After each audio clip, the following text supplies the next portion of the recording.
Mais c'est l'essence même du combat panafricaniste que nous menons.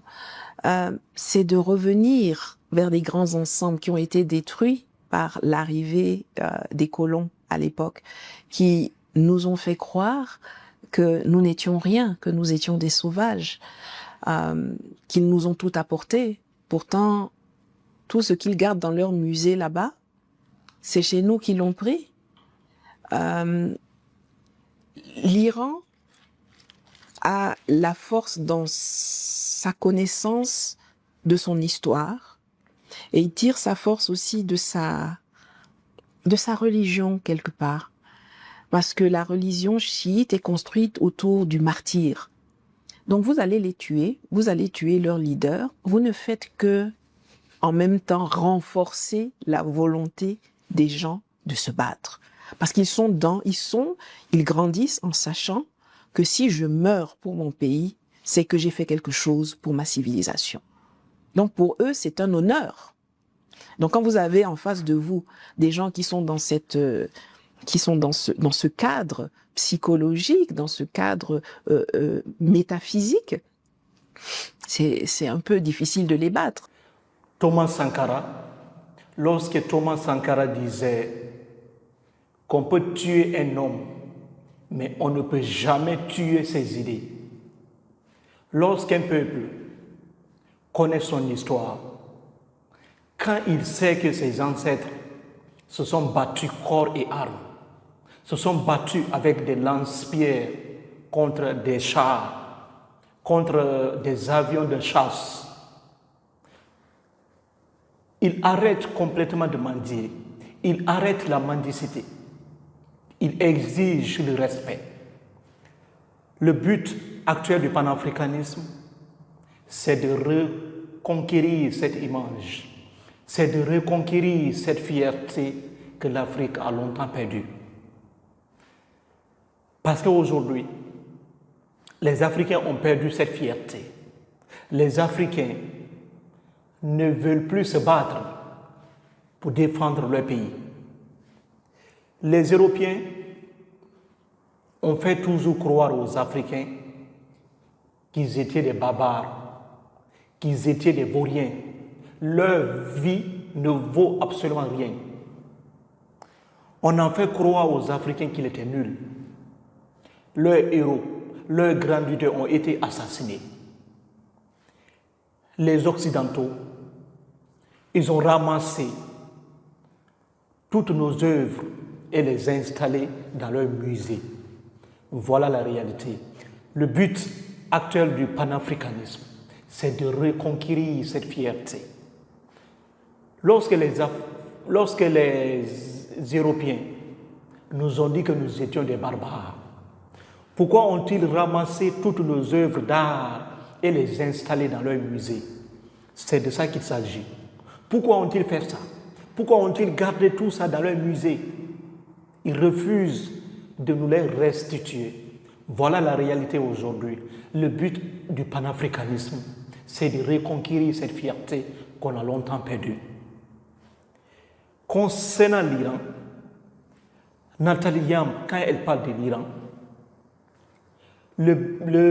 c'est que la force actuelle de l'Iran, ce n'est pas dans les armes. La force actuelle de l'Iran, c'est dans sa spiritualité. Parce que les Iraniens sont fiers de leur histoire. Les Iraniens, ils se disent clairement, on a 2500 ans d'histoire. Donc, on est un grand peuple, un peuple qu'on doit respecter. Ils ont construit une structure très solide. À la tête, on a le leader, le guide suprême. Même si vous le tuez, cela ne va pas changer quelque chose. Une autre personne va prendre rapidement sa place. C'est de ça qu'il s'agit.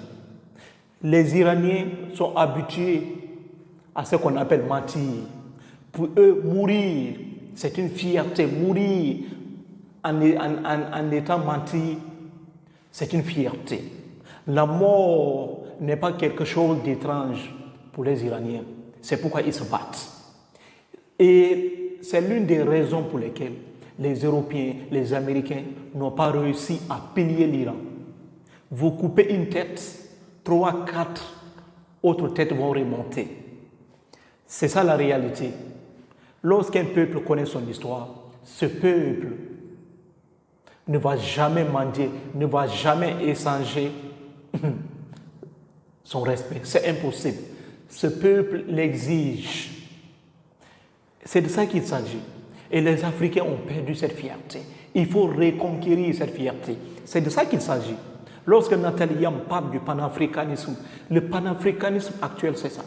Reconquérir cette fierté. On va continuer. Alors que nous, tout ce qui a trait à notre civilisation, à nos usages, à nos coutumes, à nos traditions, est ridiculisé, effacé.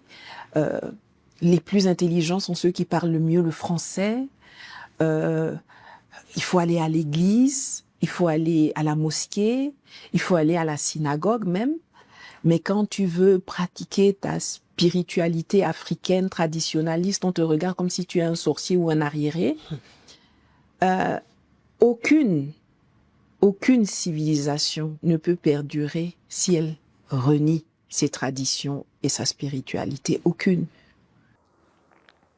Aucune nation ne peut prospérer, ne peut hisser le sommet si cette nation oublie sa culture, si cette nation oublie sa spiritualité.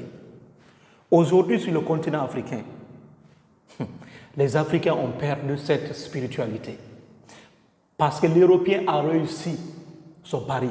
L'Européen a réussi à coloniser la mentalité des Africains.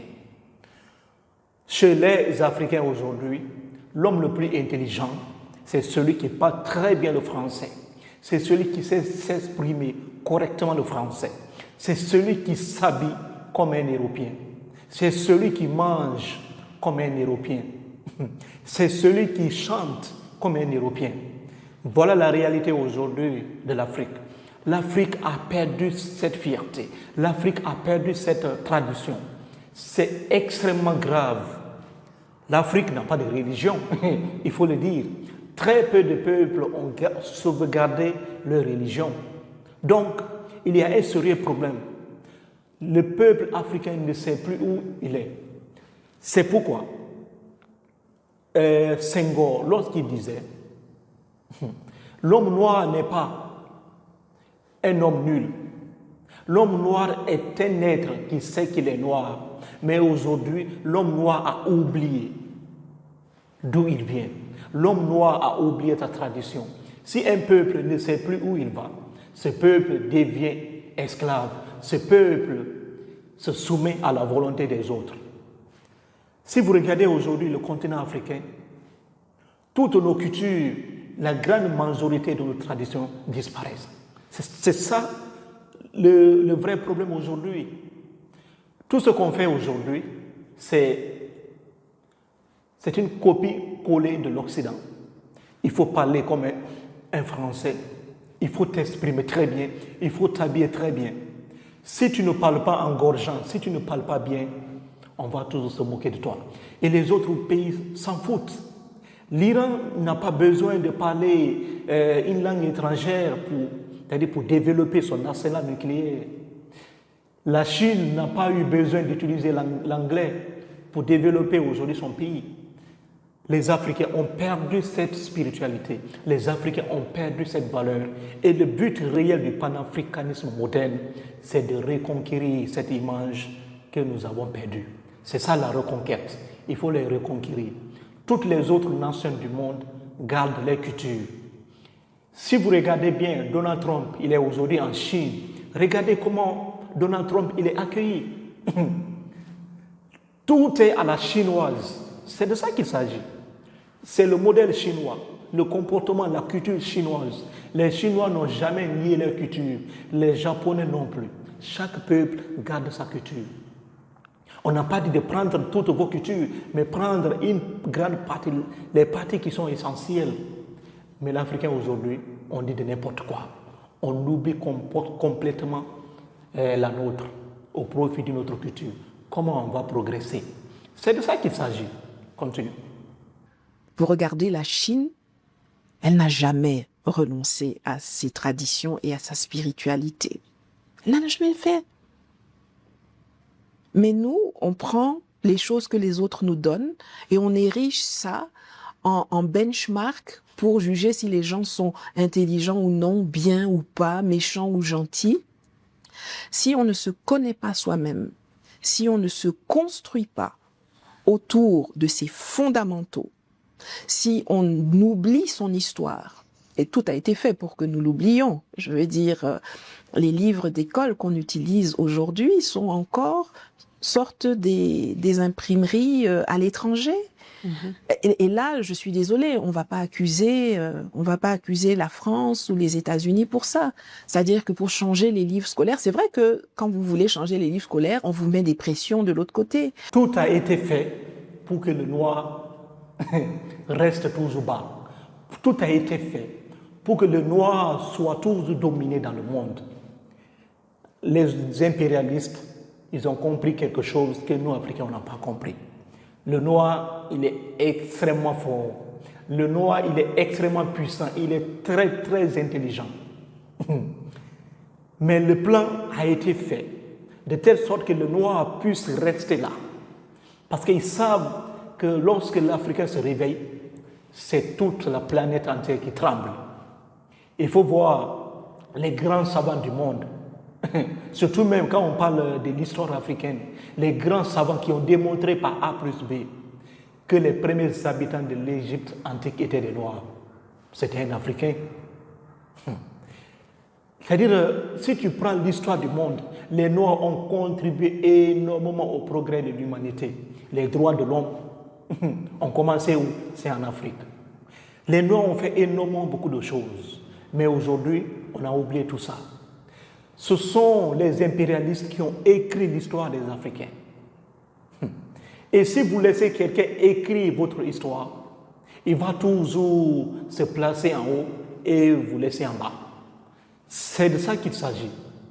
Et aujourd'hui, les livres scolaires ont été modifiés, ont été falsifiés pour que vous puissiez apprendre de l'Occident, pour que vous puissiez étudier la littérature française, pour que vous puissiez étudier ce que Christophe Colomb a fait. Christophe Colomb, c'est lui qui a découvert l'Amérique. On fait de telle sorte que vous puissiez être occidentalisé. C'est ça le vrai problème aujourd'hui. On refuse que le noir parle de son histoire. On a des héros, on a l'histoire des grands héros africains, mais on ne veut pas que le noir parle de ça.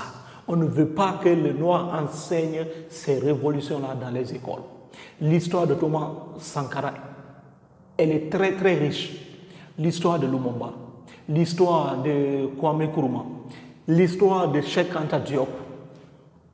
On aurait pu étudier ça dans les écoles, mais l'Occident a tout fait pour que le noir puisse être occidentalisé, pour que le noir puisse se régner. C'est de ça qu'il s'agit. Par contre, d'autres pays ont conservé leur tradition, leur culture. La Chine, aujourd'hui, elle est devenue une superpuissance. Elle n'a jamais nié ses traditions. Les Chinois mangent avec leur truc, leur cuillère, leur cuillère traditionnelle. Les Chinois utilisent ça aujourd'hui. Si un président voyage en Chine, on lui donne un thé chinois pour qu'il puisse goûter. Oui, on l'amène dans des endroits magnifiques pour qu'il puisse voir. On l'amène même parfois c'est-à-dire visiter les tombes des grands dirigeants chinois. C'est de ça qu'il s'agit. Parce que la spiritualité, elle est extrêmement importante. Mais on a été dépouillé de tout ça. Et le but réel du panafricanisme, c'est de reconquérir cette fierté. C'est de ne pas la laisser partir pour de bon. Il faut la reconquérir. Voilà aujourd'hui le combat des grands panafricanistes. Et Nathalie Niam, elle reconnaît clairement que non, ce n'est pas forcément le problème de la France dans ce cas. Les manières scolaires qui les impriment, ce sont nos dirigeants. C'est de ça qu'il s'agit. Ça n'a rien à voir avec la France actuelle. Vous pouvez décider de changer tout ça. Voilà le combat aujourd'hui à mener. Mais quand même, à un moment donné, je suis heureuse que l'AES ait mis en place des comités d'experts qui sont en train de réécrire l'histoire pour que les générations qui grandissent, qui vont venir, arrivent avec un logiciel qui est recalé sur le paramètre, oui, sur l'Afrique, sur ce qui constituait l'Afrique. On voit l'Afrique comme le dernier continent, les plus pauvres, et pourtant c'est chez nous que tout le monde vient. C'est chez nous que tout a commencé. Et aujourd'hui, nous-mêmes, on s'est convaincus que nous sommes les derniers, que nous n'avons pas le droit de réclamer ceci, d'imposer cela. Et ça a complètement déstructuré la mentalité de beaucoup d'Africains qui, par nature maintenant, se voient en position d'infériorité vis-à-vis des autres. Et c'est ce qu'il faut changer. Donc oui, ce qui se passe en Iran doit aussi nous inspirer sur ça, c'est-à-dire la force de connaître ses racines, la force de maîtriser, de garder sa spiritualité, la force de connaître ses traditions et de se construire un modèle de gouvernance qui soit en accord avec nos traditions, notre spiritualité et ce qui constitue notre être, notre culture. Si on ne le fait pas, si on continue de prendre des box qu'on nous envoie de l'étranger, bon, c'est très facile de nous battre, on se bat soi-même. Ce qui se passe en Iran doit inspirer le monde, doit inspirer les Africains. Parce que c'est nous qui sommes les plus faibles, donc ça doit nous inspirer. Et aujourd'hui, Dieu merci, les pays de l'AES vont réécrire leur histoire.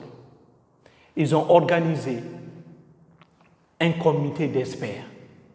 Ces experts vont rédiger l'histoire réelle de l'Afrique, les pays de l'AES.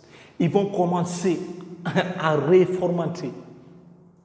Ils vont commencer à changer l'image que les générations qui vont venir après nous auront vis-à-vis des impérialistes. Ils vont réformer complètement cette image, parce qu'aujourd'hui, les Africains sont décomplexés. Les Africains aujourd'hui ne veulent plus montrer leur culture. Les Africains aujourd'hui se sentent inférieurs face aux impérialistes. On a tous vu, on a plus de respect à un blanc qu'à un Africain. Pour preuve, les Européens viennent librement se déplacer en Afrique sans aucune restriction de visa, sans aucun blocage de visa. Par contre, nous, Africains, entre nous ici, pour se déplacer, c'est quelque chose qui est très difficile sur le continent africain. Voilà la réalité. Voilà ce complexe d'infériorité. C'est de ça qu'il s'agit. C'est cette image que nous devons changer. Les Iraniens, malgré la petite chose qu'ils possèdent, ils se défendent. Ils se défendent contre une des plus grandes puissances de l'humanité, mais les Iraniens n'ont pas plié. Vous tuez un leader, le lendemain, il y a 2, 3 chefs qui veulent directement le remplacer. Voilà ces idéologies que les Africains doivent avoir. Voilà ce combat que nos ancêtres ont mené. C'est ce même combat que nous devons mener. Mais aujourd'hui, les Africains ont cette complexe d'infériorité. L'Afrique ne peut pas évoluer dans ce sens. Voilà la réalité actuelle du monde. Et nous voulons un changement total. C'est de ça qu'il s'agit. Bref, on va se limiter là, pour ne pas que la vidéo soit extrêmement longue. Surtout, abonnez-vous. Si vous vous abonnez, cela va nous donner le courage à continuer, à vous fournir les meilleures vidéos possibles. J'ai juste besoin de votre abonnement. J'ai remarqué que 99% de ceux qui regardent mes vidéos ne sont pas abonnés. Seul 1%, parfois 0,5% sont abonnés. Cela me décourage énormément. Abonnez-vous pour ne plus rater aucune de mes vidéos. C'est extrêmement important. On se retrouve dans une prochaine vidéo. Prenez soin de vous. Merci et merci.